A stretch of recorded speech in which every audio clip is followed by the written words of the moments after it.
खूनी कुआं। सीमा गर्मियों की छुट्टियों में अपनी नानी के गांव आई थी।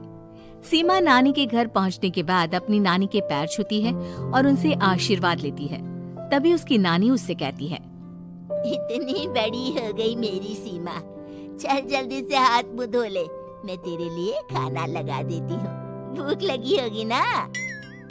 हाँ नानी, भूख तो लग रही है मुझे, आपके हाथ के बने हुए पीले दाल और चावल खाने की।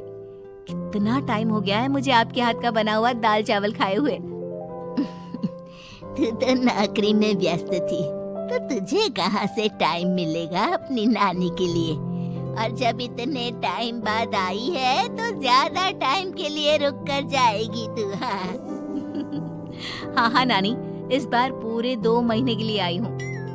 सीमा की नानी अंदर जाकर उसके लिए खाना बनाने लगती है। सीमा कमरे में अकेली होती है, तभी उसे किसी औरत के रोने की आवाज सुनाई देती है। वो कभी खिड़की से बाहर झांकती है तो कभी दरवाजे से बाहर झांकती है। उसे समझ में नहीं आ रहा होता है कि आखिर रो कौन रहा है। तभी नानी खाना लेकर आ जाती है। वो अपनी नानी से कहती है, नानी, कोई औरत रो रही है क्या? मैं जब से यहाँ आई हूँ तब से मुझे यहाँ किसी औरत की रोने की आवाज आ रही है। हे भगवान, कहीं ये वही तो नहीं? बोलो ना नानी। अरे कोई नहीं रो रहा, ये तेरे मन का वहम है। और तू ना अब खाना खा ले, ज्यादा यहाँ वहाँ की बातों में ध्यान मत दिया कर। जल्दी से खाना खा और फिर मेरे साथ आ जा मेरे कमरे में, दोनों बैठकर खूब सारी बातें करेंगे। ऐसे ही अगले दिन सीमा अपनी नानी के साथ गांव के बाजार जा रही होती है। उसी रास्ते में फिर से किसी औरत के रोने की आवाज आती है। वो अपनी नानी से कहती है, अरे नानी, क्या सच में तुम्हें अभी भी किसी औरत की रोने की आवाज नहीं सुनाई दे रही? मुझे किसी औरत की बहुत बुरी तरीके से रोने और चीखने की आवाजें आ रही है। मैं बहुत परेशान हूँ नानी, आखिर ये कौन है? मुझे लगता है कि सीमा को शहर भेज देना चाहिए, यहाँ रहना उसके लिए ठीक नहीं। नानी बोलो ना, आप चुप क्यों हो जाते हो?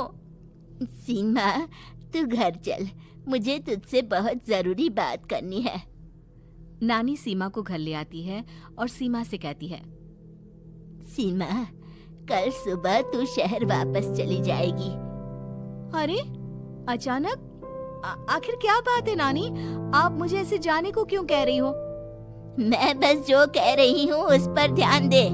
तू कल सुबह यहाँ से चली जाएगी, और ये बात मैं कोई मजाक में नहीं बोल रही। तू कल जाएगी तो मतलब जाएगी। अरे नानी, चली जाऊंगी मैं, ठीक है, पर आखिर बात क्या है ये तो बता दो। मम्मी से कोई बात हुई है या फिर मुझसे कोई गलती हुई है जो तुम मुझे अचानक से जाने के लिए बोल रही हो? देख सीमा, रात बहुत हो चुकी है और मुझे इस बारे में कोई बात नहीं करनी। चल, अब चल के मेरे साथ सो जा।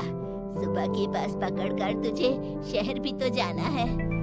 सीमा को अपनी नानी का ऐसा व्यवहार देखकर बहुत ही अजीब लगता है। उसे कुछ समझ में नहीं आ रहा होता है कि आखिर उसकी नानी उसे अचानक से गांव छोड़कर जाने के लिए क्यों कह रही है।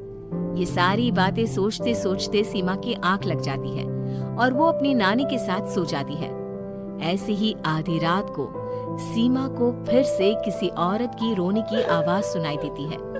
वो उस औरत की आवाज सुनकर बार बार करवटें बदल रही होती है और तभी उसे सपने में भी एक अजीब सी औरत की परछाई दिखाई देती है, जो इतना चीख चीख कर रो रही होती है कि सीमा डरकर उठ जाती है। वो पूरे पसीने पसीने हो रही होती है।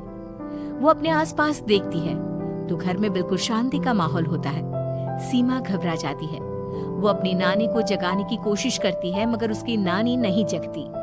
सीमा को फिर से उस औरत की रोने की आवाज सुनाई देती है। आखिरकार सीमा अपने आप को रोक नहीं पाती और वो घर का दरवाजा खोलकर बाहर निकलती है। आखिर ये माजरा क्या है? आज तो मैं पता करके रहूंगी। अब आवाज का पीछा करते हुए सीमा आधी रात को गांव के चौपाल के पास बने कुएं के पास पहुंच जाती है, जहां कुएं की चारों ओर बेड़ियां लगी होती हैं उन बेड़ियों में लगे हुए ताले के साथ एक लाल रंग का कपड़ा और माता रानी का कलावा बंधा होता है। उस कुएं में से सीमा को किसी के रोने की आवाज आती है। सीमा परेशान हो जाती है। इस कुएं में कौन है? कौन है यहाँ? सुनो, कौन है? कौन रो रहा है? वो चिल्ला चिल्ला कर पूछती है और साथ ही लोगों को जगाने की कोशिश करती है, मगर किसी को भी उसकी आवाज सुनाई नहीं देती।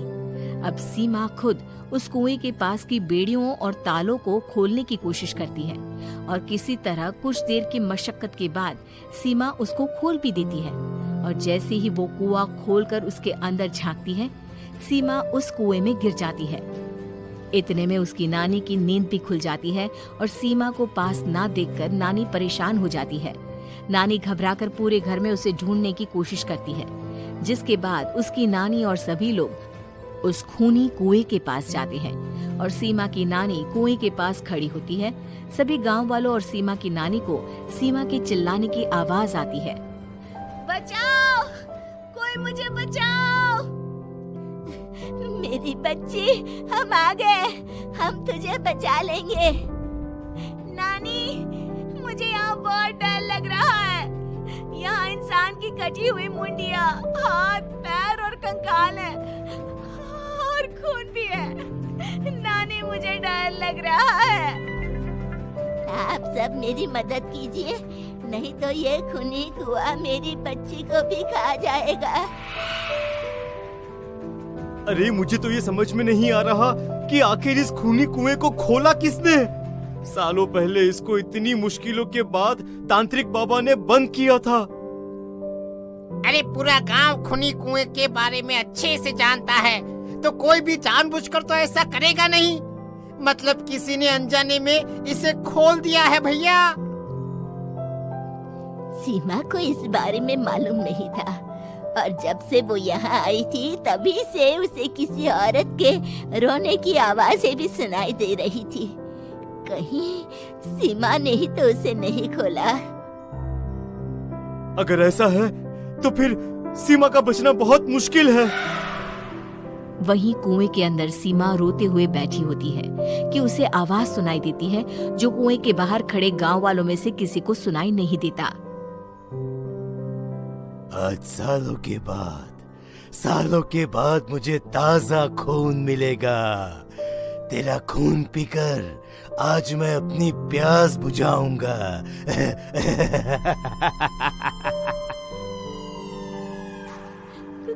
कौन है? कौन है?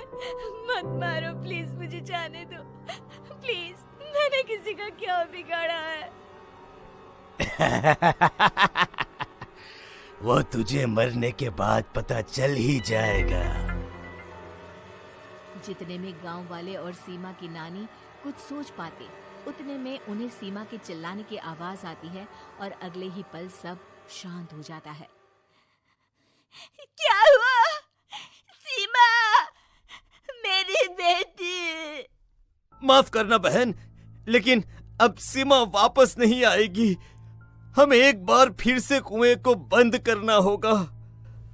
गांव वाले तभी तांत्रिक को बुला कर लाते हैं। एक बार फिर अपनी शक्ति से तांत्रिक बाबा उस कुएं को हमेशा हमेशा के लिए बंद कर देते हैं और वहां एक बोर्ड लगा दिया जाता है कि यहाँ आना मना है।